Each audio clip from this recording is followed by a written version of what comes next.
Hello guys, Telugu fandom ఛానల్‌కి స్వాగతం, సుస్వాగతం. 'స్ట్రేంజర్ థింగ్స్' సీరీస్ అయితే ఎండ్ అయింది. కానీ అసలు హెన్రీ ఆరిజిన్ ఏంటి?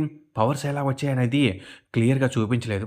అయితే హెన్రీ ఆరిజిన్ స్టోరీని 'స్ట్రేంజర్ థింగ్స్ ఫస్ట్ షాడో' అనే థియేట్రికల్ ప్లేలో చూపించారు. దీని గురించి నేను ఇంతకు ముందు వీడియోలో చెప్పినప్పటికి కూడా అందులో అంత క్లియర్‌గా ఎక్స్‌ప్లెయిన్ చేయలేదు.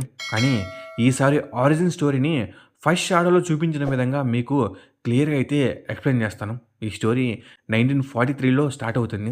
యూఎస్ గవర్నమెంట్ వార్‌షిప్స్‌ని ఇన్విన్సిబుల్ చేసి శత్రువుల యొక్క రేడార్‌కి కనిపించకుండా వాళ్ళ ప్రాంతంపై అటాక్ చేయడానికి సీక్రెట్‌గా ఫిలడెల్ఫియా అనే ఎక్స్పెరిమెంట్‌ని స్టార్ట్ చేస్తుంది. దీన్నే ప్రాజెక్ట్ రెయిన్బో అని కూడా అంటారు. ఇక్కడ ఇంట్రెస్టింగ్ విషయం ఏంటంటే ఆ టైంలో రియల్‌గానే ఇలాంటి ఎక్స్పెరిమెంట్ జరిగింది. ఇంకా ఆల్బర్ట్ ఐన్‌స్టీన్ లాంటి చాలామంది పెద్ద సైంటిస్ట్ కూడా ఈ ప్రాజెక్ట్‌లో ఇన్వాల్వ్ అయి ఉన్నారని రూమర్స్ అయితే ఉన్నాయి.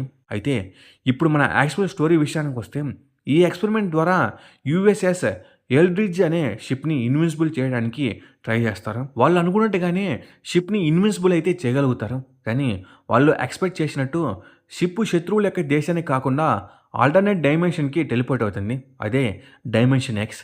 దీన్ని మనకు సిరీస్‌లో ది అబ్బాస్‌గా చూపించారు. షిప్ మళ్ళీ మన డైమెన్షన్‌కి తిరిగి వస్తుంది. కాకపోతే ఆ షిప్‌లో ఉన్న వాళ్ళందరూ కూడా చనిపోతారు. ఆ షిప్ కెప్టెన్ అయిన డాక్టర్ బ్రెన్నర్ ఫాదర్ మాత్రమే బ్రతికుంటాడు. కానీ ఆయన డీఎన్ఏ మాత్రం పూర్తిగా అయితే చేంజ్ అవుతుంది. ఇంకా కెప్టెన్ బ్లడ్‌లో బ్లాక్ పార్టికల్స్ అయితే మిక్స్ అవుతాయి.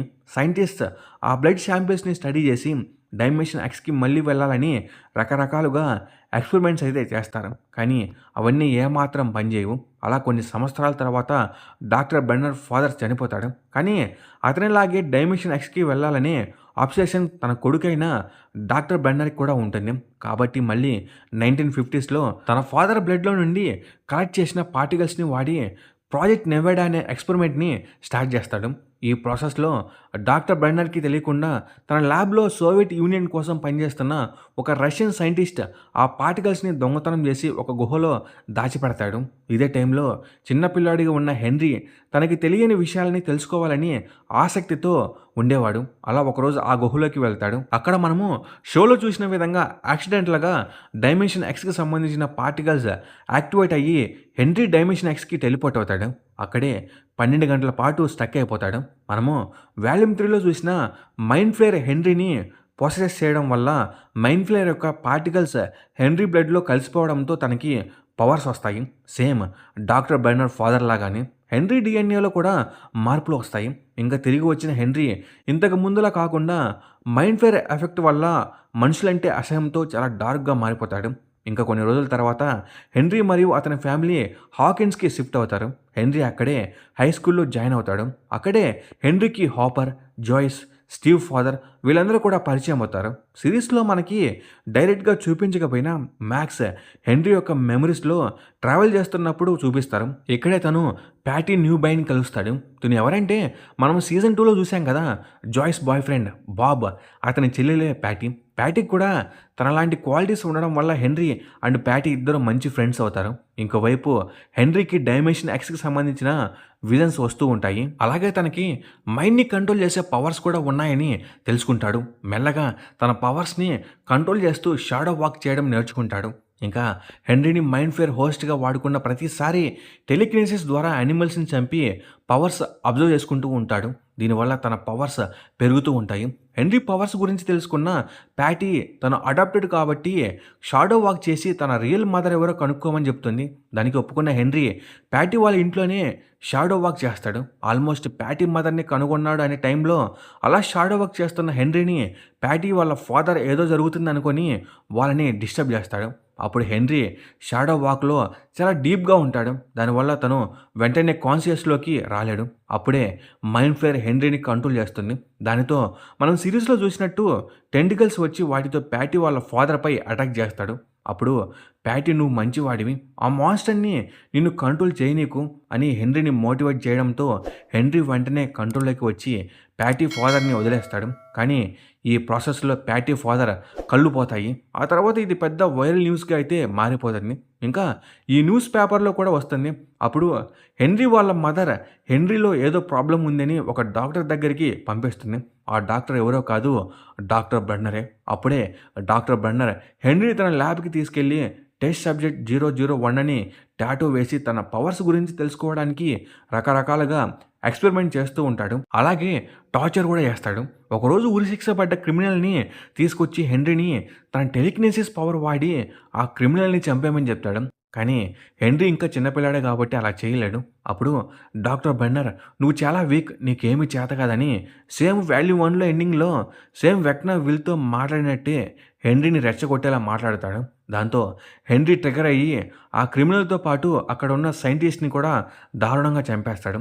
ఆ తర్వాత షాడో వాక్ చేసి ప్యాటీని కలిసి హాకిన్స్ వదిలిపెట్టి వెళ్ళిపోదామని ప్లాన్ చేస్తాడు. వాల్యూమ్ 1లో హెన్రీ మెమరీస్‌లో స్కూల్ స్టేజ్ ప్లే గురించి చెప్తుంది కదా! దాని వెనకాల కలుద్దాం అనుకుంటారు.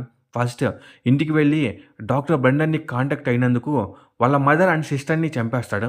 ఆ నేరం హెన్రీ ఫాదర్‌పై పడుతుంది. ఆ తర్వాత హెన్రీ అనుకున్నట్టుగానే ప్యాటీని కలుస్తాడు. కానీ అప్పుడే డాక్టర్ బ్రెండన్ అక్కడికొచ్చి ప్యాటీ ఉంటే హెన్రీ తన మాట వినడని ప్యాటీని చంపేయమని చెప్తాడు. హెన్రీ అలా చేయడు. దాంతో డాక్టర్ బ్రెండన్ హెన్రీని మళ్ళీ ట్రిగ్గర్ చేసేలా మాట్లాడతాడు. దాంతో హెన్రీలో ఉన్న డార్క్ సైడ్ యాక్టివేట్ అయ్యి ప్యాటీని ఆ స్టేజ్ కిందికి తోసేస్తాడు. ప్యాటీ చనిపోదు కానీ ఘోరంగా ఇంజ్యూరీ అవుతుంది. అప్పుడు హెన్రీ తన పవర్స్‌ని కంట్రోల్ చేసుకోలేక తను ఇష్టపడ్డ ప్యాటీని ఆల్మోస్ట్ చంపేసని రియలైజ్ అయ్యి డాక్టర్ బెన్నర్‌తో కలిసి మళ్ళీ ల్యాబ్‌కి తిరిగి వెళ్ళిపోతాడు. ఆ తర్వాత గవర్నమెంట్ పర్మిషన్‌తో అఫీషియల్‌గా హాకిన్స్ ల్యాబ్‌లో ఎక్స్పెరిమెంట్‌ని స్టార్ట్ చేస్తాడు. ఈ ఎక్స్పెరిమెంట్‌లో హెన్రీ బ్లడ్‌ని డ్రగ్స్‌తో కలిపి ప్రెగ్నెంట్ లేడీస్‌కి ఇస్తారు. వాళ్ళకి పుట్టిన పిల్లలకి హెన్రీ లాగానే పవర్స్ ఉంటాయి. ఈ ఎక్స్పెరిమెంట్‌కి 11 మదర్ అయిన టెర్రీ డాక్టర్ బెన్నర్ ఇచ్చే డబ్బుల కోసం ఒప్పుకుంటుంది. అలా 11కి కూడా హెన్రీ యొక్క పవర్స్ వస్తాయి. ఇంకోవైపు గవర్నమెంట్ ఏమో హెన్రీ పవర్స్‌ని కంట్రోల్ చేయలేం కాబట్టి తనని చంపేయమని చెప్తుంది. కానీ డాక్టర్ బెన్నర్ ఇన్ని రోజులు పెంచిన హెన్రీని చంపలేక హెన్రీ పవర్స్ ఉపయోగించకుండా తనలో ఒక చిప్‌నైతే పెట్టి తన స్టాఫ్‌లో ఒకడిగా డాక్టర్ బెన్నర్ దగ్గర ఉంచుకుంటాడు. ఆ తర్వాత హెన్రీ ఎలా వెక్నాగా మారాడనేది స్ట్రేంజర్ థింగ్స్ సీజన్ 4లో క్లియర్‌గా చూపిస్తారు. ఆ ఎపిసోడ్‌లో ఏం జరిగిందో షార్ట్‌గా మాట్లాడుకుందాం. ఈ ఎపిసోడ్‌లో స్టోరీ ఆల్మోస్ట్ 11కి 8 ఇయర్స్ టైంలో జరుగుతుంది. ఒకసారి డాక్టర్ బెన్నర్ ఇక్కడున్న పిల్లల్లో ఎవరు పవర్ఫుల్ అని తెలుసుకోవడానికి ఒక టెస్ట్‌ని పెడతాడు. అందులో నెంబర్ 2 అందరిని ఓడించి ఎక్కువ పవర్ఫుల్ అనుకుంటాడు. కానీ 11 నెంబర్ 2ని కూడా ఓడిస్తుంది. దాన్ని అవమానంగా ఫీల్ అయిన నెంబర్ 2 11ని ఎవరు లేని టైం చూసి 11 పైన అటాక్ చేసి తనని ఏడిపిస్తాడు. అది తెలుసుకున్న డాక్టర్ బెన్నర్ నెంబర్ 2ని పనిష్ చేస్తాడు. దొరికిన ఛాన్స్ అనుకుని హెన్రీ 11తో నెంబర్ 2తో కలిసి డాక్టర్ బెన్నర్ నిన్ను చంపాలనుకుంటున్నాడు, నువ్వు తప్పించుకోవడానికి నేను హెల్ప్ చేస్తానని తనని మ్యానిపులేట్ చేస్తాడు. అలా అక్కడి నుంచి తప్పించుకునే టైంలో హెన్రీ 11తో డాక్టర్ బెన్నర్ నా లోపల ట్రాకర్ని ఫిక్స్ చేశాడు, నేను నీతో పాటు రాలేనని చెప్తాడు. 11 ఏమో హెన్రీ మాటలు నమ్మి నువ్వు నాకు హెల్ప్ చేశావు, నేను కూడా నీకు హెల్ప్ చేస్తానని చెప్పి తన పవర్స్ వాడి హెన్రీ లోపల ఉన్న చిప్ను అయితే బయటికి తీస్తుంది. వాళ్ళు ఆల్మోస్ట్ తప్పించుకునే టైంలో అక్కడికి సెక్యూరిటీ వాళ్ళు రావడంతో వాళ్ళిద్దరు కలిసి ఒక రూమ్లోకి వెళ్ళి దాక్కుంటారు. అప్పుడు హెన్రీ 11తో నేనే 001 అని మనమిద్దరం సేమ్ అని చెప్తాడు. ఇంకా 11ని ఆ రూమ్లో ఉండమని చెప్పి హెన్రీ బయటికి వెళ్ళి అక్కడ ఉన్న మిగతా పిల్లలందరినీ దారుణంగా చంపేస్తాడు. ఆ సౌండ్స్ విన్న 11 బయటకు వచ్చి అక్కడ చనిపోయిన వాళ్ళందరినీ చూసి హెన్రీ తనని మోసం చేశాడని అర్థమయ్యి హెన్రీని ఆపడానికి వెళ్తుంది. ఇక్కడ వీళ్ళ మధ్య జరిగే ఫైట్లో హెన్రీ 11ని ఆల్మోస్ట్ చంపేసేవాడు. అప్పుడే 11 తన ఫుల్ పవర్స్ని యూజ్ చేసి హెన్రీతో ఫైట్ చేస్తుంది.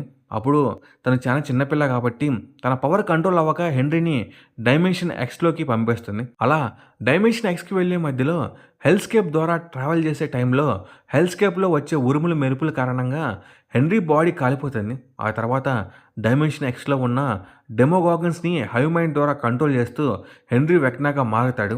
ఇంకా ఇదే గైస్ ఈరోజు వీడియో. ఇంకా ఈ వీడియో మీద మీ థాట్స్ ఏంటో కామెంట్స్లో కామెంట్ చేయండి. అలాగే ఈ వీడియో మీకు బాగా నచ్చినట్టు లైక్ చేయండి, షేర్ చేయండి, సబ్స్క్రైబ్ చేసుకోండి. నేను మెయిన్ కోరేది ఒక లైక్ సబ్స్క్రైబ్ మాత్రమే. Okay, bye guys.